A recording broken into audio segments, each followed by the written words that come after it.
Cervical radicular pain is a condition that affects many people, causing discomfort in the neck and radiating down one arm. This pain often comes with muscle weakness, and sometimes numbness or tingling in the fingers or hands. The root cause is usually a herniated disc in the cervical spine, which puts pressure on the nerves. Understanding this condition is crucial, as it can significantly impact daily activities and overall quality of life. In this video, we'll explore the latest evidence on a treatment called nucleoplasty and see how it compares to other options for managing cervical radicular pain.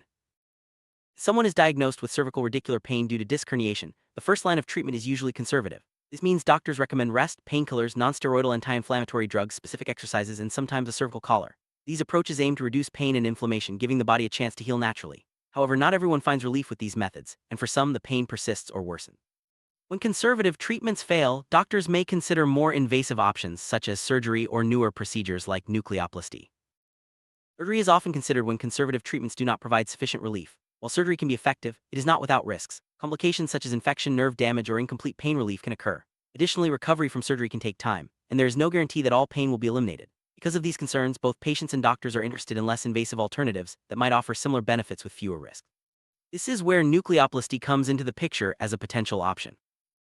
Nucleoplasty is a minimally invasive outpatient procedure designed to relieve nerve pressure caused by a herniated disc. During the procedure, a small portion of the disc's gel-like center is removed, which helps reduce pressure on the affected nerve. One of the main advantages of nucleoplasty is that it does not require large incisions or extensive recovery time. According to current reports, there have been no serious neurological complications associated with this procedure, making it an attractive option for some patients. The main goal of the recent Cochrane review was to assess how effective nucleoplasty is for people with cervical radicular pain due to disc herniation. Researchers wanted to know if nucleoplasty could reduce pain, improve function, enhance quality of life, and speed up recovery. They also looked at the risk of adverse events and whether patients were likely to withdraw from treatment due to side effects. To get a comprehensive picture, nucleoplasty was compared to placebo, no treatment, conservative care, other minimally invasive procedures, and surgery. To ensure a thorough and unbiased review, the researchers searched multiple databases, including central and MEDLANE as well as trial registries. They also checked references, citations, and contacted experts in the field. Only randomized controlled trials RCTs were included as these provide the highest level of evidence. The latest search was conducted in February 2025, ensuring the most up-to-date data was considered. This rigorous approach helps ensure that the conclusions drawn are based on the best available evidence. Review included randomized controlled trials that compared nucleoplasty to placebo, no treatment, conservative care, other minimally invasive interventions, or surgery. The main outcomes assessed were pain in the arm and neck-related function, recovery, quality of life, adverse events, and withdrawals due to adverse events. The primary focus was on short-term results, typically up to 3 months after treatment.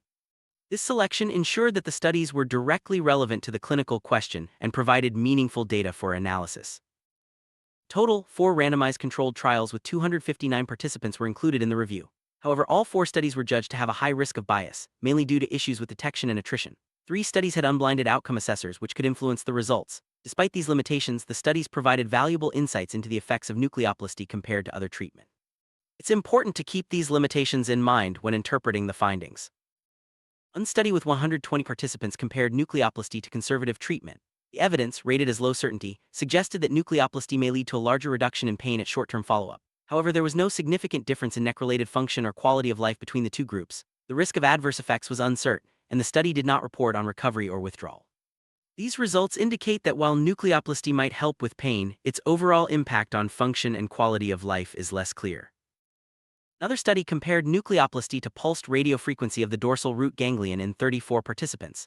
The evidence here was very low certainty, making it difficult to draw firm conclusions. The results showed no clear difference between the two treatments in terms of pain relief, neck function, recovery, or adverse events at short-term follow-up. This uncertainty highlights the need for more high-quality research to determine whether nucleoplasty offers any advantages over other minimally invasive procedures. 2 studies with 105 participants compared nucleoplasty to discectomy, a more traditional surgical procedure. The evidence, again of low certainty, suggested little to no difference in neck pain at short-term follow-up. There was also uncertainty about the effects on arm pain, neck function, recovery, quality of life, or adverse events. No withdrawals due to adverse events were reported in either group. These findings suggest that nucleoplasty may not offer significant advantages over discectomy, but the evidence is not strong enough to make definitive recommendations.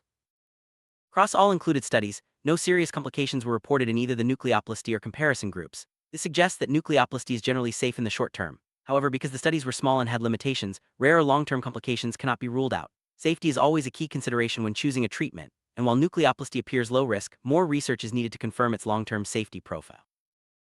It's important to note that all the included studies had a high risk of bias, mainly due to issues with blinding and participant follow-up. The certainty of the evidence was rated as low or very low for most outcomes, meaning that the true effects of nucleoplasty could be quite different from what was observed. Additionally, the studies were small, and some outcomes were not reported at all. These limitations make it difficult to draw strong conclusions about the effectiveness of nucleoplasty. Authors concluded that, compared to conservative treatment, nucleoplasty may reduce pain in the short term but does not improve neck function or quality of life. For other comparisons such as pulse radiofrequency or discectomy, there is little to no evidence that nucleoplasty is more effective. No serious complications were reported, but the evidence is insufficient to recommend nucleoplasty as a standard treatment for cervical radicular pain due to disc herniation. Well-designed, larger studies are needed to provide clearer answers. Summary: nucleoplasty is a promising minimally invasive procedure for cervical radicular pain, but current evidence does not strongly support its widespread use. Patients and clinicians should weigh the potential benefits and uncertainties when considering this option. As research continues, we hope to see more robust studies that can clarify the role of nucleoplasty in treating disc herniation. For now, conservative treatments and careful consideration of surgical options remain the mainstays of care. Stay tuned for updates as new evidence emerges.